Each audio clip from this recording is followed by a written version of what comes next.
Okay, we've got our vegetables. They're tender and they're cooked over here. We can go ahead and put our Italian sausage and our ground deer in there, or ground beef, if you choose to use that. So let's go ahead and get that in the pot over here.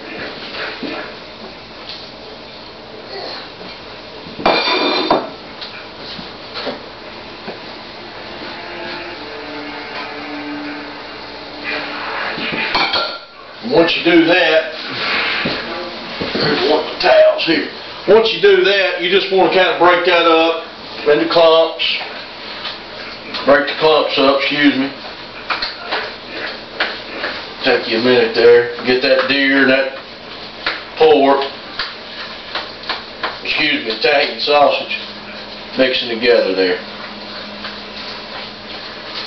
You want to cook that. And you don't want to overcook it because this sauce does take a while to cook once you get everything in there. You just want to get it to changing colors. So it takes, 5-10 minutes, somewhere in there, in between 5 and 10 minutes. Now what we're going to do, we're going to go ahead and put our seasonings in while we have an opportunity to do that while that's cooking. And what I have here, I got some dry basil, and I got a 1/4 teaspoon I'm using here. So go ahead and get a 1/4 teaspoon of dry basil in there.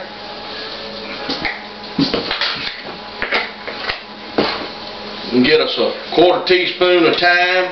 These are thyme leaves. It's not ground thyme, but it is the leaves. We'll get a 1/4 teaspoon of that in there while that's cooking. Get us a 1/4 teaspoon of oregano. Get that in there.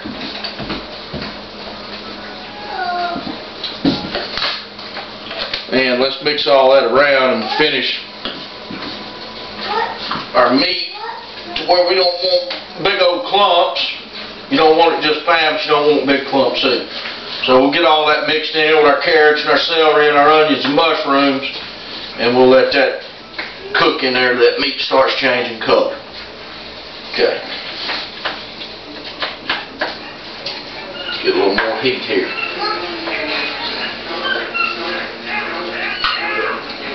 Now, what you want to do, after your meat cooks for 5-10 minutes and it changes colors, and I left something out here. Let me slip that in right quick, and that looks like something right there. That's rosemary. That's not, I ain't putting no secret in there. That's rosemary. Somebody gave this to me. They grew it in their yard. And let's get that in there. And I know the dealer are on this, by the way, if anybody's interested. Let's get that rosemary in there. Alright, got our rosemary in. What you want to do, after you get your meat cooked and it changed colors, you're going to come in with a cup of milk. Whole milk's what I use. You come in with your cup of milk, and you pour it into your meat and your vegetables and everything, and you let that cook. Usually takes about 10 minutes. Milk will cook out. 10 minutes, like I say, somewhere around in there. Just make sure your milk cooks out. And then after you do that, you're going to come in, and I've got 28-ounce can of whole peeled tomatoes that I've got hand crushed, as you can see here. And if you saw my chili video, you can see me hand crushing them. But I've already got those hand crushed up. I've got just 1 can of tomato sauce and 1 cup of dry red wine. Okay, I'm using a Cabernet Sauvignon on that. What you want to do, after this cooks, change colors, and you get your milk in, and you let it cook for about 10 minutes until the milk cooks out, and then you want to, after that, you want to pour in your wine, your tomatoes, and your tomato sauce, and bring it to a boil and then release it, and then turn it down, and after that,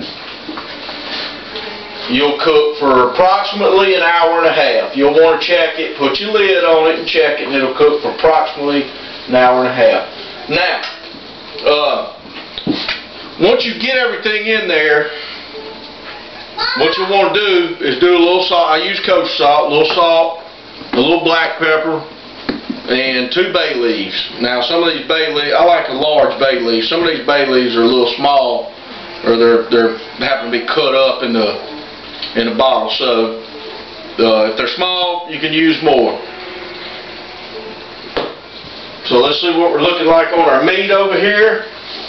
We're just about there. We're just about the point where we can put our milk in and let that cook. And the reason for that is you don't want a real, your meat's not really overdone type meat. It's more like if you ever had spaghetti and meatballs, how the meatball is done in the sauce. That's about how you're going to be on your meat here. So that's the trick behind not overcooking your meat, where it's just hard and dry, and cooking it in the milk. And the milk really gives it it really helps to tender out the meat. So we got a couple of minutes on that. I think we got everything covered here. When I come back, we'll work on, go back over what we did. And we'll work on putting the dish together of what's left on it. So on that note, Christy, if you can hit that button for me.